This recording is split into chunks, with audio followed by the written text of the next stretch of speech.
जिनका पूर्व नाम था दामोदर दास जी। क्या नाम था? आप जबलपुर के पास के निवासी थे, मध्य प्रदेश में।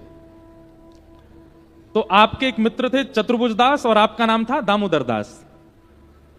एक दिन की बात है कि श्री सेवक जी नाम इनका बाद में पड़ा, पहले इनका नाम दामोदर दास था। तो दामोदर दास जी, चतुर्भुज दास जी, उन दोनों का सत्संग के प्रति, भक्ति के प्रति, भजन के प्रति पहले से ही बहुत रुझान था। तो कभी भी नगर में कोई संत आते थे, महापुरुषों की टोली आती थी, तो ये दोनों जरूर जाते थे और जाकर के उनके मध्य बैठ करके कुछ चर्चा सुनते थे, उनकी सेवा करते थे। एक बार वृंदावन के कुछ संतों की टोली आई और ये दोनों जाकर के चुपचाप बैठ गए, उनकी सबकी चर्चा सुनने लगे। तभी उन महापुरुषों ने ऐसे निकुंज रस का भाव कहा। निकुंज रस किसको कहते हैं?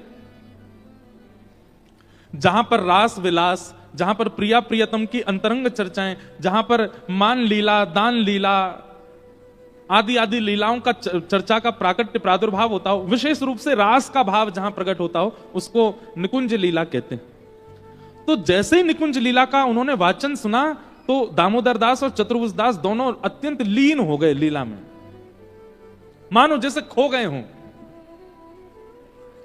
और जब होश में आए तो बहुत समय व्यतीत हो चुका था, पर उनको ऐसा लगा अभी 2 ही क्षण निकले हैं।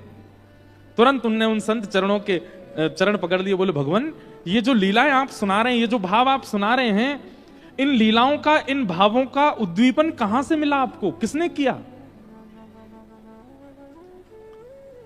तब उन संत महापुरुषों ने बताया, बोले वृंदावन में श्री हित हरिवंश महाप्रभु विराजते हैं, उनके द्वारा ये भाव प्रकट किए गए। उसी समय चतुर्भुज दास और दामोदर दास जी के चित्त में आ गया कि हम वृंदावन जाएंगे और श्री हितरवंश महाप्रभु के अनुगत्य को स्वीकार, उनके ग्रहण करेंगे। लेकिन किसी कारणवश नहीं जा पाए वृंदावन, बहुत दिन हो गए। एक दिन उन्हीं संतों की टोली फिर आई और फिर से उनसे चर्चा जब सुनी तो चर्चा सुनने के बाद दामोदर दास, चतुर्भुज दास दोनों ने कहा अब हम वृंदावन जाने के लिए तैयार हैं, अब हम जाकर के उनका आश्रय लेंगे। तभी उन संतों में से किसी ने कहा, बोले भैया अब तो बहुत विलंब हो गया। बोले क्यों? बोले महाप्रभु जी तो भगवत लीला में प्रवेश हो गए। हितरवंश महाप्रभु मानसरोवर यमुना पल्ली पार ठाकुर जी का चिंतन करते करते ठाकुर जी की लीला में ही प्रवेश कर गए हैं। ये बात जैसे ही सुनी दोनों व्याकुल हो गए। लेकिन दामोदर दास जी तो इतने व्याकुल हो गए, इतने व्याकुल हो गए, उसी समय ध्यान में चले गए, मानसी में प्रवेश कर गए और महाप्रभु जी का अत्यंत विरह वेदना से चिंतन करने लगे। ऐसा कहते हैं उनका चिंतन इतना प्रगाढ़ था, इतना दिव्य था, इतनी उत्सुकता से महाप्रभु जी को याद कर रहे थे, नेत्रों से अश्रु प्रकट हो रहा था।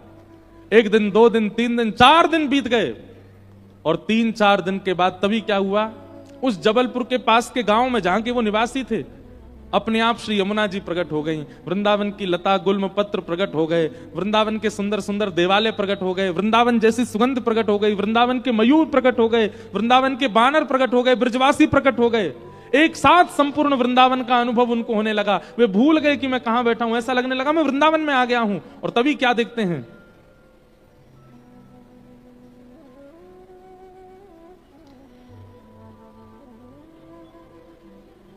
बिस्कुट आए हैं, चाय भी आ गई, बिस्कुट भी आ गए।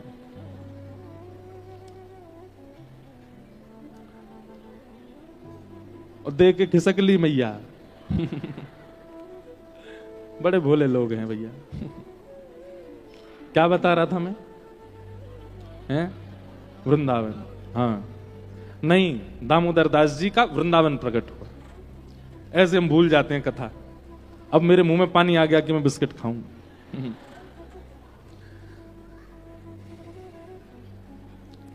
सब कुछ वहीं प्रकट हो गया।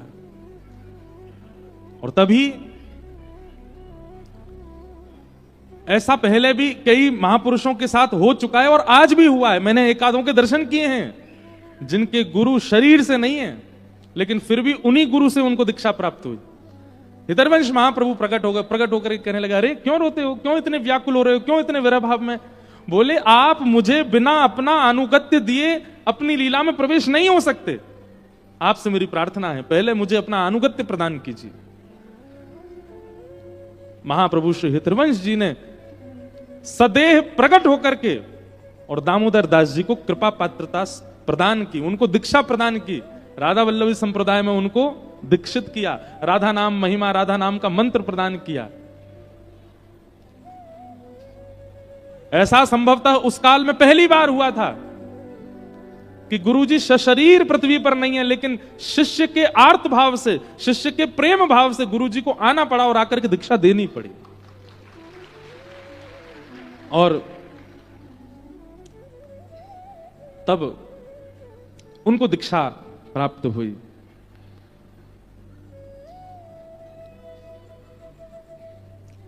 तब उन्होंने महाप्रभु जी के वर्णन में सेवक वाणी का संकलन किया। हमारे राधा वल्लभी संप्रदाय में हित चतुराशी जी, 84 जी और सेवक वाणी, इन दो का पाठ होता है। सेवक जी के इस पूरे महत्व को जब श्री वृंदावन में हितवंश महाप्रभु के पुत्र वनचंद्र जी ने जब सुना, तो वनचंद्र जी ने संकल्प लिया कि जब सेवक जी वृंदावन आएंगे तो मैं खूब सारे रत्न, खूब सारे आभूषण, खूब सारे, जैसे नंदोत्सव पर रत्न लुटाए गए थे ऐसे लुटाऊंगा जिस दिन सेवक जी आएंगे। इतनी सुंदर लीला है, मुझे आज अचानक याद आ गई है। सेवक जी जब पहली बार वृंदावन आए तो कैसी लीला घटी। श्री राधा वल्लभ लाल जी खड़े थे और वनचंद्र जी उनकी सेवा श्रृंगार कर रहे थे, आरती कर रहे थे।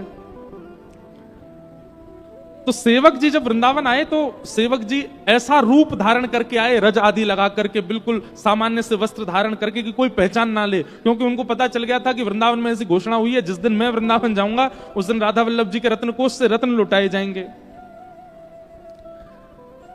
उनको इस बात की उनको अच्छा नहीं लग रहा था कि मेरे जाने से ऐसा नहीं होना चाहिए, मैं तो एक सामान्य सेवक हूं। तो सेवक जी जैसे ही वृंदावन आए, कोई उनको पहचाना नहीं। राधा वल्लभ जी के मंदिर में आके इतनी भीड़ में आके खड़े हो गए, तब भी उनको कोई नहीं पहचाना।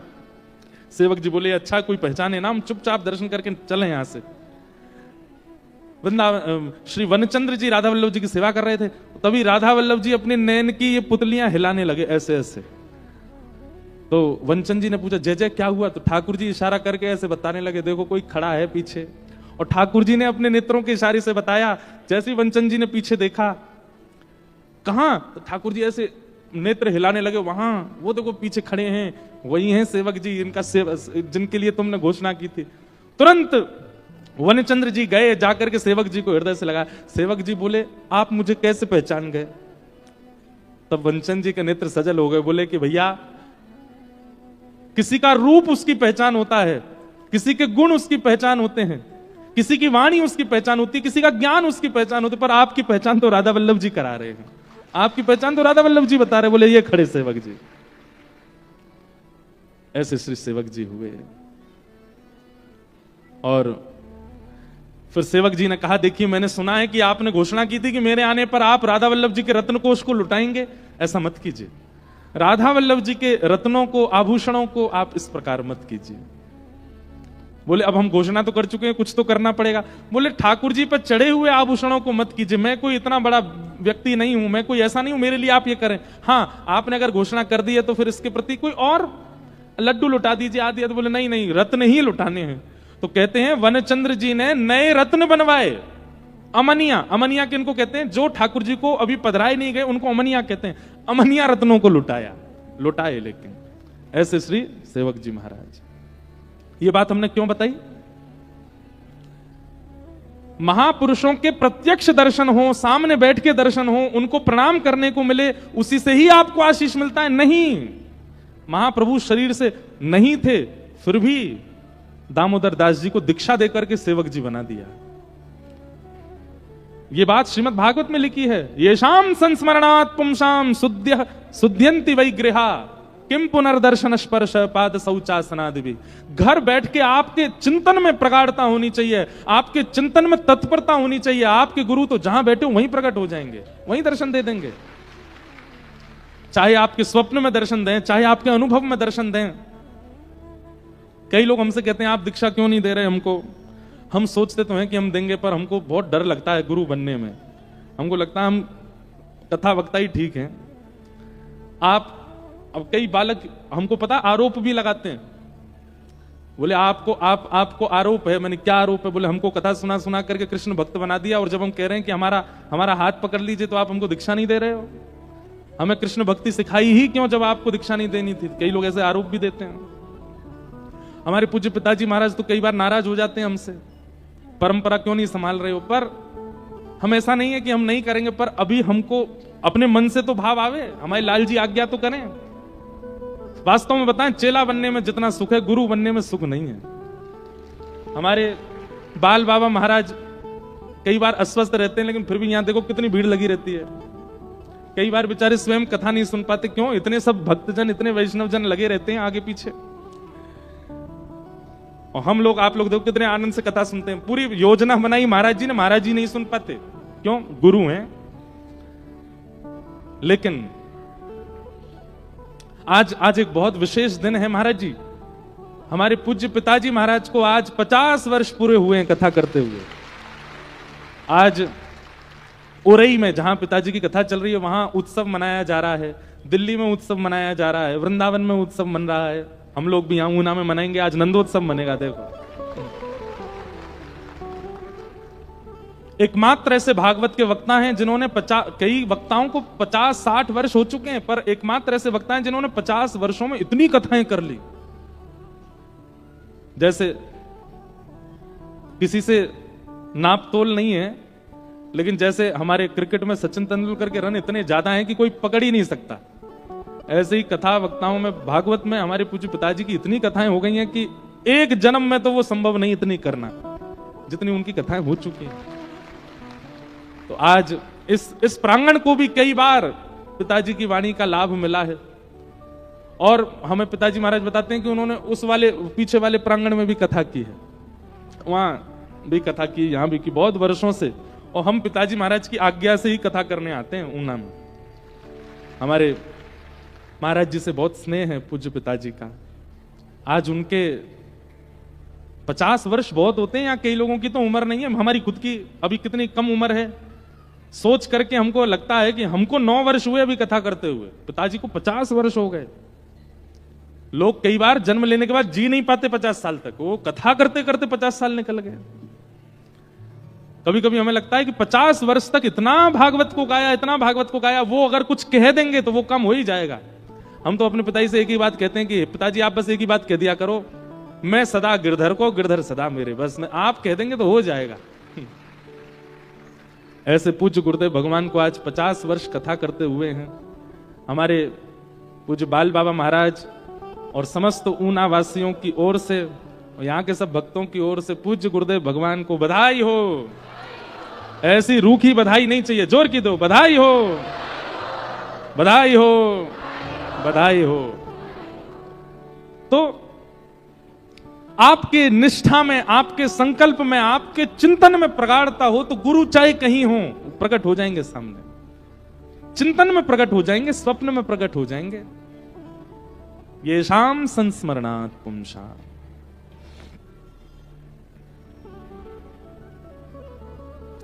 किम पुनर्दर्शन स्पर्श पाद शौचासनादि। राजा परीक्षित सुखदेव जी से कह रहे हैं कि भगवान, अब ध्यान से सुनिएगा, आप गलत करने के बाद भी बच जा रहे हो। अच्छा एक बात बताएं, गलती करने वाले हर व्यक्ति को पता होता है कि मैंने गलत किया है, हर व्यक्ति को। वो बात अलग है कि वो स्वीकार नहीं करता, वो छुपाता है, पर गलती करने वाले हर व्यक्ति को पता होता है। मांस खाने वाले व्यक्ति को खाते समय भी पता होता है कि मैं गलत कर रहा हूं, फिर भी खा जाता है। किसी को लूटने वाला, किसी के साथ छल करने वाला, कपट करने वाला, उस सबको पता होता है कि मैं छल कर रहा हूं, मैं कपट कर रहा हूं, मैं गलत कर रहा हूं, पर वो फिर भी करता है। तो गलत करने वाला गलत करने के बाद भी लंबे समय तक बच रहा है। थोड़ा दृष्टि घुमा करके देखे, किसी वैष्णव का आसपास में स्पर्श तो है उससे, कोई एक ऐसा व्यक्ति उसके साथ खड़ा है, या उसके परिवार में, या उसके संस्पर्श में है, संपर्क में है, जो भगवत भक्त है। जिस दिन उसने त्याग कर दिया तुम्हारा, ठाकुर जी तो अपने सारे आयुध लेकर के खड़े हैं, बस प्रतीक्षा कर रहे हैं ये दूर हो, और जैसे ही वो दूर होगा सारे आक्रमण एक साथ होंगे। यही देखा गया राम रावण युद्ध में। जब तक विभीषण था तब तक रावण के सारे दोष नजरअंदाज किए गए, और जैसे विभीषण ने त्याग किया लंका का, वानरों ने जला दी लंका, वानरों ने नाश कर दिया लंका का। और वही देखा गया यहां कौरव पांडवों के युद्ध में। कौरवों ने अनेक अत्याचार किए, अनेक पाप किए, अनेक दुष्कर्म किए, लेकिन कौरवों की विशाल, सामान्य सेना नहीं थी, विशाल सेना थी कौरवों की। उस विशाल सेना का नाश पांडवों की छोटी सी सेना ने केवल इसलिए कर दिया क्योंकि विदुर जी ने त्याग कर दिया है कौरवों का। इसलिए गलत करने वाले थोड़े सावधान हो जाओ। आपकी गलतियां तब तक छुप रही हैं, तब तक बच रहे हो जब तक कोई वैष्णव आपके साथ है। अच्छा, इसका मतलब यह नहीं है कि घर में एक वैष्णव बैठा तो गलती करते रहो जी, है तो सही, छुपाने के लिए। कई लोग ऐसा भी है भाई, कलयुग में लोगों की विचारधारा कहीं भी जा सकती है। अब कहो तो कई लोग ये बात सुनकर के जो गलत करने वाले हैं ना, वो ढूंढ ही रहे होंगे कौन है हमारे यहाँ वैष्णव, उसको बढ़िया, उसको सुबह ब्रेड खिलाया करूंगा, उसको परांठे वरांठे खिलाऊंगा, जूस वूस पिला दिया करूंगा, तू भाई बढ़िया बना, मेरा संग मत छोड़ियो, तेरे आड़ में सारे गलत काम मैं करता रहूंगा। एक बात और कहते हैं, ठाकुर जी को अगर आपके ऊपर आक्रमण करना होगा ना, तो उस सद व्यक्ति को खुद ही दूर कर देंगे, हटा देंगे, फिर कहां जाओगे। हिरण्यकश्यप को देवताओं ने जाके पूछा भगवान से कि आप हिरण्यकश्यप पर आक्रमण क्यों नहीं करते, वो इतना दुराचार करता है, इतना गलत करता है प्रहलाद जी के साथ। भगवान ने कहा, बोले वो बोलता गलत है, करवाता गलत है, जिस दिन खुद स्पर्श करेगा प्रहलाद का उसी दिन इसकी मृत्यु है। एक भी जगह भागवत में ऐसा नहीं कि हिरण्यकश्यप ने खुद किया, सैनिकों को आज्ञा देता, होलिका को कहता है, उनको कहता है तुम करो तुम करो तुम करो। लेकिन एक दिन कीर्तन का उन्नाद सुनकर के जब हिरण्यकश्यप को क्रोध आया और जैसे ही जाकर के प्रहलाद जी को धक्का दिया, स्वयं स्पर्श किया, भगवान बोले बस इसको एक पुण्य बचा रहा था कि ये प्रहलाद का पिता है और आज इसने उस पुण्य को नष्ट कर दिया। एक वैष्णव को धक्का दिया इसने, अब इसको कोई नहीं बचा पाएगा। उसी दिन हिरण्यकश्यप प्रहलाद प्रकट हो गए और हिरण्यकश्यप का वध कर दिया। तो आपके अवगुण, आपके दुष्कर्म तब तक छिपे हुए हैं ठाकुर जी की नजरों से जब तक एक वैष्णव के साथ हो।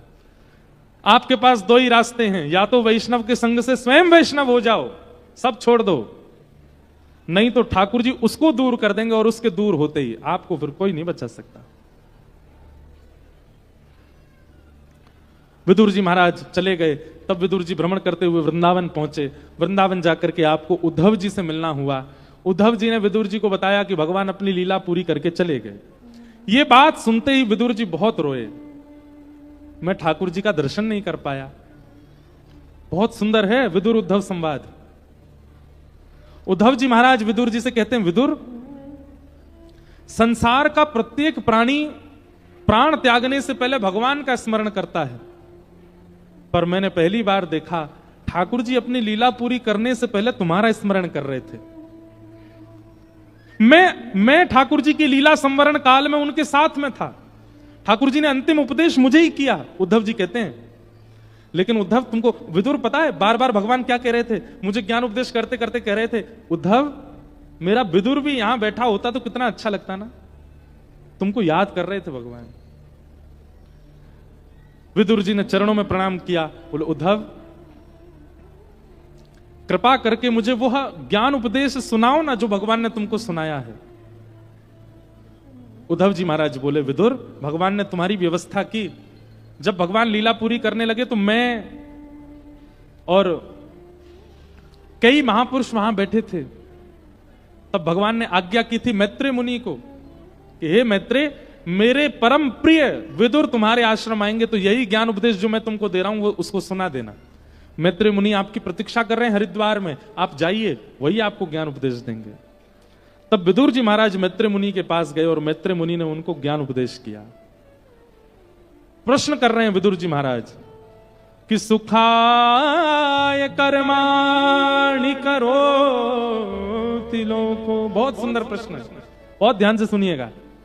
कि सुखाय कर्माणि करोति लोको न ते सुखम वान्यदुपारमं वा विन्देत भूयस्तदैव दुःखं यदत्र युक्तम भगवान वदेन्न।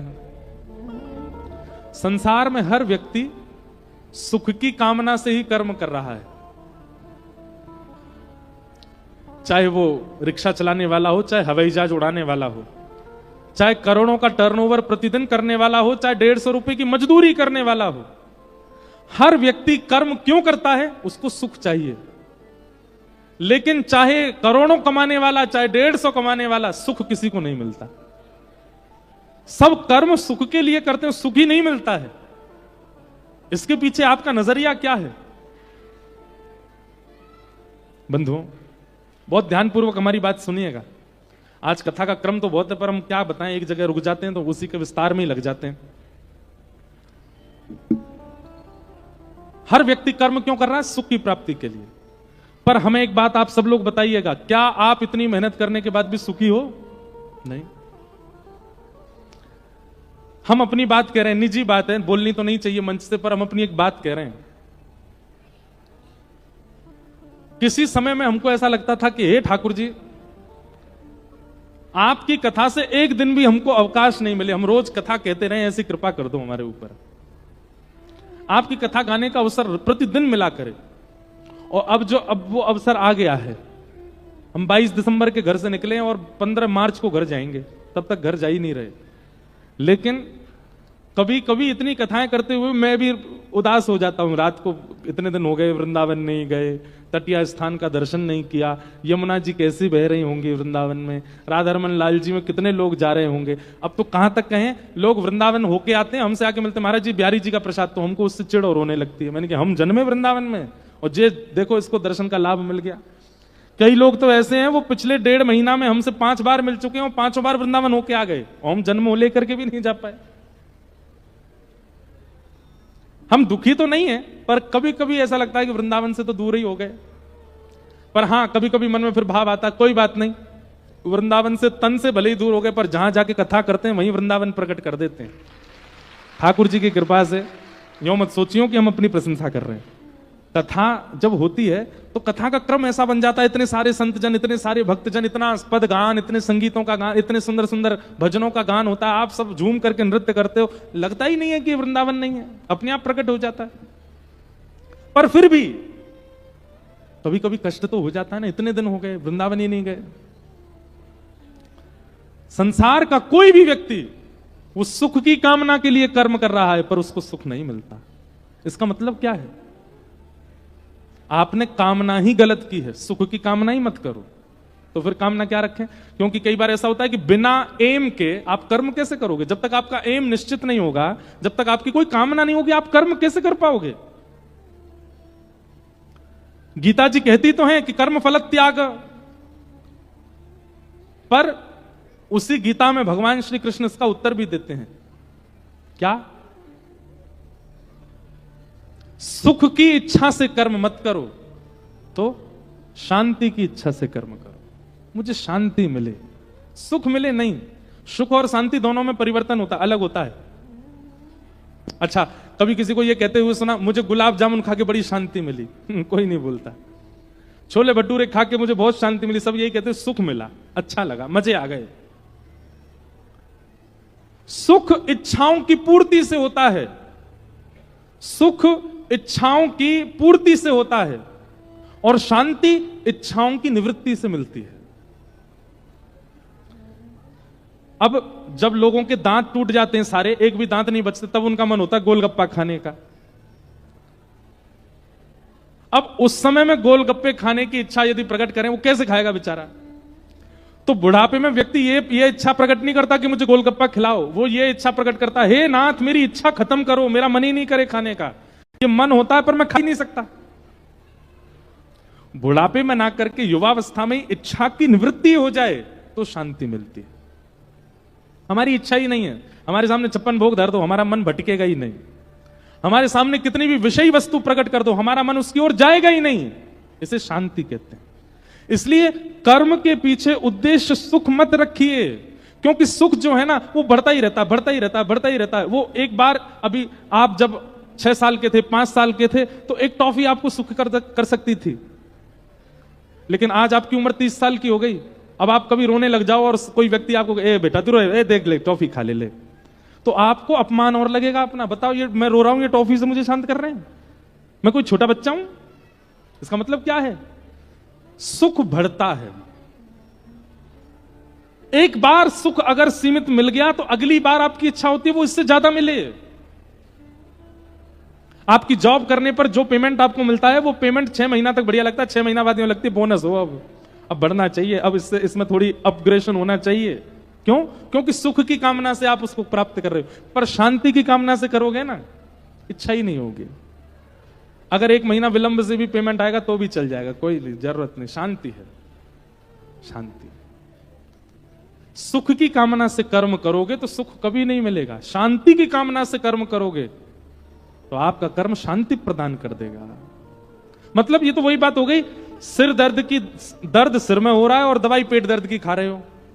पेट दर्द की दवाई से सिर दर्द ठीक होगा? नहीं होगा, सिर दर्द की ही खानी पड़ेगी। ठीक वैसे ही कर्म करने के पीछे शांति का उद्देश्य होना चाहिए, पर उद्देश्य हमने सुख बना रखा है, कैसे मिल जाएगा शांति? विदुर जी महाराज ने कई प्रश्न किए और सब प्रश्नों के उत्तर श्री मैत्री मुनि देते हैं, और फिर यहां से मैत्री मुनि ही कथा सुनाना प्रारंभ करते हैं।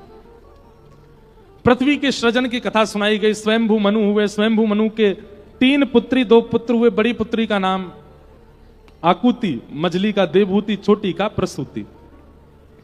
देवहूति माता का विवाह कर्दम प्रजापति के साथ में हुआ, कर्दम ऋषि के साथ में हुआ, और कर्दम ऋषि देवहूति माता के यहां भगवान कपिल रूप धारण करके प्रकट हुए। वो लोग कपिल भगवान की, भगवान कपिल रूप धारण करके आए और देवहूति माता के अनेक संशयों का समाधान किया। ऐसे कपिल देवहूति संवाद को हम प्रणाम करते हैं। अब हम केवल चरित्रों को प्रणाम मात्र करते हुए चलेंगे, ठाकुर जी का मंगल जन्मोत्सव भी मनाना है।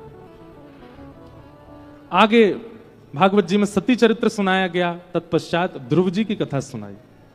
भगवान के परम भक्त श्री ध्रुव जी महाराज, ध्रुव जी कैसे वन में गए कथा सबको पता है। मां की आज्ञा मान करके बाल अवस्था में ही वन में चले गए।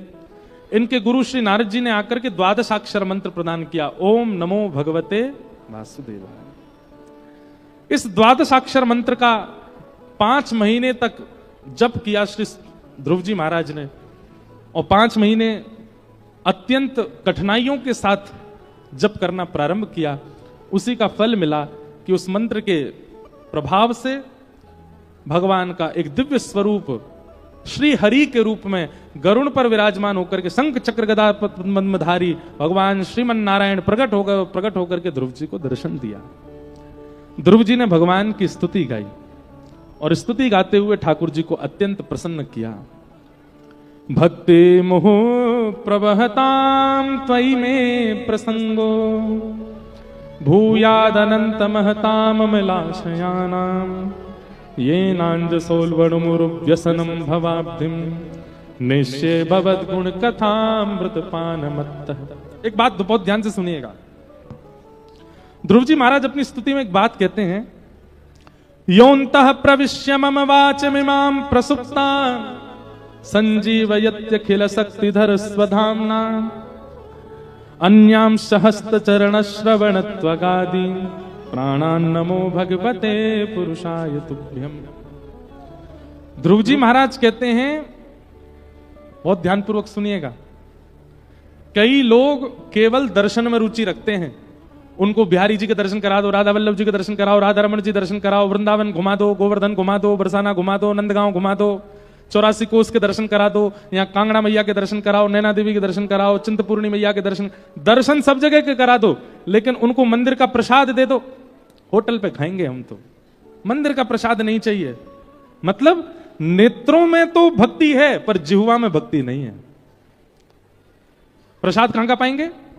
बहुत लोगों को जानता हूं मैं, हम नाथ द्वारा जाते रहते हैं, अब तो कथाओं की वजह से नहीं जा पाता। नाथ द्वारा का मेरा नियम है, नाथ द्वारा अगर मैं हूं तो रसोई बनेगी नहीं, ठाकुर जी का ही प्रसाद आएगा मंदिर से, वही पाऊंगा।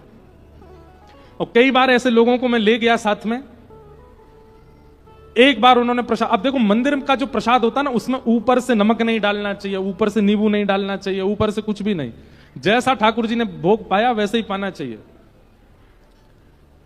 अब कई बार होता है कि भाई नमक आदि कम रह गया कहीं पर आप यदि भगवत प्रसाद के प्रति अन्न की भावना रखोगे तो आपको कमी का अनुभव होगा। प्रसाद के प्रति प्रसाद की भावना रखोगे तभी आपको कमी नहीं लग सकती, अच्छा ही लगेगा।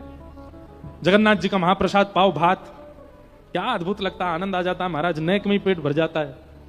लेकिन कई लोगों को हमने देखा, वो एक बार प्रसाद पाने के बाद उनको पता चल जाता है सामान्य टेस्ट है, अगली बार नहीं हमारा पेट भरा है हम नहीं खाएंगे, तब तो चले जाते हैं, फिर बाहर कहीं होटल पे खाते दिख जाते हैं।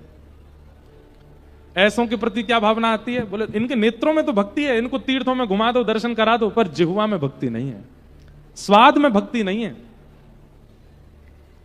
कई लोगों के अलग ही है, उनसे कहो वृंदावन चलोगे, हम नहीं जा रहे। सुनो प्रसाद लिया ना हमारे लिए, खुद नहीं जाएंगे दर्शन करने पर प्रसाद जरूर चाहिए, फोन और करेंगे। अब आए नहीं, अभी तक पेड़े नहीं लाए बिहारी जी के, राधा वल्लभ जी की खिचड़ी नहीं लेके आए हमारे लिए, बरसाने की रोटी नहीं लाए, कड़ी नहीं लाए हमारे लिए। उनकी जीव में भक्ति है, उनकी आंखों में भक्ति नहीं है। कईयों की आंखों में भी भक्ति होती है, कईयों के जीव में भी भक्ति, कान में भक्ति नहीं है। उनको दर्शन करा दो, प्रसाद पवा दो, कथा नहीं सुन पाएंगे, नींद आ जाती है हमको, हमारी निद्रा बहुत तेज हो जाती है, हमको नींद आने लगती है। कई लोग हैं उनकी ऐसी निद्रा है, कथा प्रारंभ होते ही सोते हैं और विश्राम होते ही उठते हैं, पूरी कथा में ही नींद आती है उनको।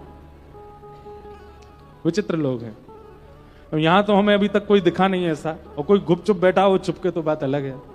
एक तो मेरी दृष्टि भी बहुत कम घूमती है, मैं इधर वालों को इधर तो देखता ही नहीं हूं, मैं तो सामने बैठे देखता कथा करता रहता हूं। पर कई लोगों की निद्रा बड़ी प्रचंड होती है, उनकी नेत्रों में भक्ति है, जीव में भक्ति है, पर कानों में श्रवण नहीं करते। कई लोग हैं उनके पैरों में भक्ति होती है, कैसी भक्ति? परिक्रमा लगवा लो महाराज, गिरिराज जी की लगवा लो, 3 कोस की लगवा लो, 84 कोस की लगवा लो, कीर्तन भजन में खूब खुदा खुदा के नृत्य करवा लो, पर अन्य कोई भक्ति में वो निपुण दिखते नहीं। पर श्री प्रहलाद जी महाराज कहते हैं भैया तुम्हारे पास जितनी इंद्रियां हैं ये सब इंद्रियां ठाकुर जी ने प्रदान की हैं। जिस प्रकार संकट की घड़ी में धन से सहायता करने वाले के आप सदा ऋणी रहते हो, संकट की घड़ी में आपको किसी भी प्रकार से सहायता करने वाले व्यक्ति की आप सदा धन्यवाद ज्ञापन करते हो, ऐसे ही संपूर्ण जीवन जीने के लिए 10 इंद्रियां देने वाले भगवान को 10 इंद्रियां समर्पित करके धन्यवाद किया करो। एक भी इंद्रिय बचनी नहीं चाहिए ठाकुर जी से। दर्शन को नैना तपे, वचन सुनन को कान। एक बहन आई मुझसे मिलने के लिए, मुझसे क्या बोली पता है? रो रही थी। मैंने कहा क्या हो गया? बोली मेरे मन में ये बात आती है कि आप मीठा गाते हो। मैंने कहा तो इसमें रोने की क्या बात है? लाओ सिंदूर खिला दो हमको, गला बैठ जाएगा हमारा, खुश हो जाना। नहीं नहीं इसलिए नहीं रो रही हूं। मैंने कहा तो आप मीठा गाते हो, आप सामान्य से एक व्यक्ति हो, इतना मीठा गाते हो, आपको बनाने वाले ठाकुर जी कितना मीठा गाते होंगे। तो मैंने कहा आप रो क्यों रही हो? बोले मैं इसलिए रो रही हूं कि आप सुनने को मिल गए, इतने लोग सुनने को मिल गए, कभी ठाकुर जी के स्वर सुनाई देंगे कि नहीं? बताओ। ऐसे भी लोगों के यहां तक भी चिंतन करते हैं लोग। हमारी एक भी इंद्रिय, श्री डोंगरे जी महाराज अपनी कथा में कहते थे, अगर एक भी इंद्रिय ठाकुर जी की सेवा से वंचित है, लिखवा लीजिएगा, उसी इंद्रिय से आप पाप करने लग जाओगे।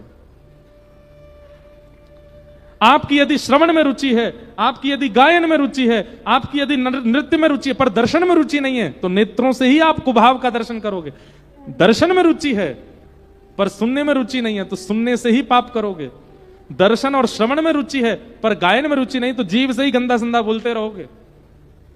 क्योंकि विस्तार, फिर हम तो विस्तार में कहीं से कहीं चले जाते हैं, इसलिए केवल सबको वंदन कर रहे हैं।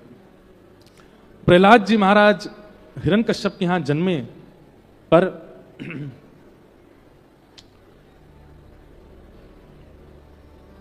हम एक बात कहते हैं, कई लोग ना हमसे आके ऐसे कहते हैं, बोले महाराज जी हम भक्ति कैसे करें? मैंने क्यों नहीं कर सकते? वातावरण नहीं है। हमारे कॉलेज के बच्चे ऐसे हैं, हमारे दफ्तर ऑफिस के लोग ऐसे हैं, हमारे घर के लोग ऐसे हैं, सबको आप लोग निशाना साध करके और बचने का प्रयास करते हो भक्ति से। सबसे ज्यादा शिकायत तो फिर प्रहलाद जी की होनी चाहिए। प्रहलाद जी के तो माता पिता ही भक्त नहीं थे, प्रहलाद जी के तो भाई बांधव कोई भी भक्त नहीं था, संपूर्ण प्रहलाद जी के राज्य में एकमात्र अकेले भक्त प्रहलाद। एक भी जगह अनुकूलता नहीं, रसोई अनुकूल नहीं थी प्रहलाद जी की, विद्यालय अनुकूल नहीं था, मित्र अनुकूल नहीं थे, रिश्तेदार अनुकूल नहीं थे, माता पिता अनुकूल नहीं थे, भाई बांधव अनुकूल नहीं थे। प्रहलाद जी का अनुकूल कौन था? कोई भी नहीं। ऐसी प्रतिकूलता में भी नन्हे से प्रहलाद जी ने भगवत प्राप्ति कर ली। इसका मतलब क्या है? जो बहाने लगाते हैं, साधन ना करने के, भक्ति ना करने के बहाने लगाते हैं। एक बात बताएं, संसार की किसी भी वस्तु को प्राप्त करने में तत्परता चाहिए, और जब व्यक्ति प्राप्त करने में असमर्थ होता है तो बहाने लगाता है, ऐसा है वैसा है, जे हो रहा है वो हो रहा है, नहीं कर सकता, नहीं तो कोई काम दुनिया में मुश्किल नहीं है जो करते रहोगे यत्न धीरे धीरे। कोई भी मुश्किल बात नहीं। प्रहलाद जी महाराज राक्षस कुल में आकर के भगवत प्राप्ति कर सकते हैं। हमारे आपके लिए तो इतनी प्रतिकूलता नहीं है। ऐसा तो हो ही नहीं सकता कि एक वैष्णव आपके संपर्क में ना हो।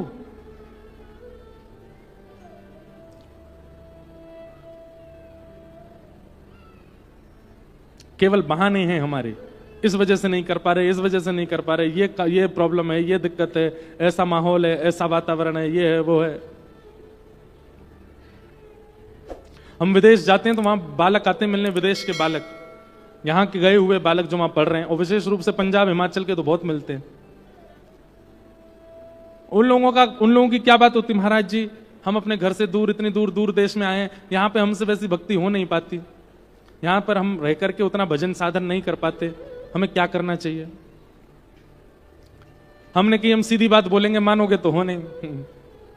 बोले नहीं आप बोल दीजिए। मैंने कहा वापस देश चले जाओ अपने।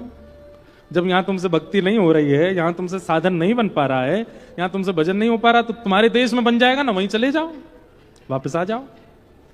वो कैसे संभव होगा? तो मैंने कि जैसा वैसे रहो, शिकायतें नहीं।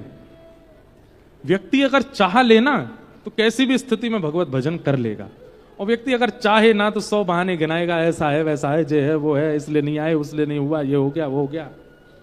बहानेबाजी भक्ति में नहीं चलती। प्रहलाद जी ने कोई बहाना नहीं लगाया।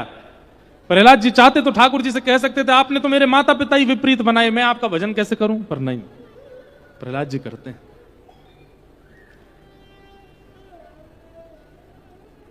कि दंता गजानाम कुलिशाग्रनिष्ठुर शीर्णायते ते नवलम ममैतत् महाविपत्ताप विनाशनोयम जनार्दनानुस्मरणानुभाव। बड़े बड़े हाथियों के दांत चूर चूर हो गए, बड़े बड़े विषैले सर्पों के विष काम नहीं कर पा रहे हैं, पहाड़ों से फेंक दिया, सब प्रकार से प्रयास कर लिए, पर प्रहलाद जी का कोई बाल बांका नहीं कर पाया। क्यों? जनार्दनानुस्मरणानुभाव। जनार्दन भगवान का स्मरण 24 घंटे उनके चित्त में बना रहता है। इसलिए हमारे गौड़िया वैष्णव संप्रदाय में हरिदास ठाकुर हुए। हरिदास ठाकुर को मुगल लोगों ने बीच चौराहे में खड़े करके कौड़े बरसाए कि तू नाम जप नहीं करेगा, और जितनी तीव्र गति से, द्रुत गति से, जितनी तेजी से कौड़ा मारा जाता था, उतने आर्त भाव से आप हरि का स्मरण करते थे। प्राण त्यागना मंजूर है, लेकिन हरि का नाम नहीं छोड़ सकते, ठाकुर जी की भक्ति नहीं छोड़ सकते। भक्ति चाहे देश की हो, चाहे ठाकुर जी की हो, उसके ऊपर कुछ नहीं, उससे आगे कुछ नहीं, वो सर्वोपरि है, वो सर्वस्व है। ऐसी स्थिति बन जाए। प्रहलाद जी महाराज ने सब प्रकार के दुर्भावों को सहन किया। अंत तो गत्वा हिरण्यकश्यप ने आकर के खंभ भेदन किया, भगवान नृसिंह प्रकट हो गए, और प्रकट होकर के हिरण्यकश्यप का वध किया। प्रहलाद जी ने भगवान की स्तुति गाई। स्तुति सुनकर के भगवान अति प्रसन्न हो गए, प्रहलाद जी को गोद में लेकर के खूब स्नेह दुलार किया। सब देवी देवताओं की स्तुति जहां फीकी पड़ गई, वहां प्रहलाद की स्तुति से भगवत प्रसन्नता हो गई। बोलो भक्तवत्सल भगवान की जय। प्रहलाद जी पर कृपा अनुग्रह करने के बाद फिर आगे गजेंद्र मोक्ष की कथा और देवासुर संग्राम। देवासुर संग्राम में बलि बामन अवतार की कथा सुनाई गई, जहां बलि के यहां जाकर के भगवान ने त्रिलोकों की भिक्षा मांगी तो 3 पग की भिक्षा, लेकिन तीनों लोक लेकर के ठाकुर जी आ गए। इस प्रकार सब चरित्र आदि सुनाए गए।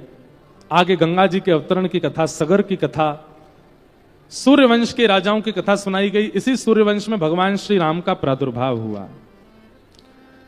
सब लोग हाथ जोड़ करके प्रभु श्री राम को प्रणाम कीजिए कि गुरुवर थे त्यक्त राज्यो व्यचरदनुवनम पद्म पद्भ्याम प्रियाया पाणिस्पर्शा क्षमाभ्याम रचत पथरुजो यो हरिन्द्रानुजाभ्याम वैरूप्या शूर्पणख्या प्रिय विरहरुषारोपितब्रूविजम्भ तस्ताभ्यवद्ध सेतु खलद वदहन कौशलेन्द्रोवतान्।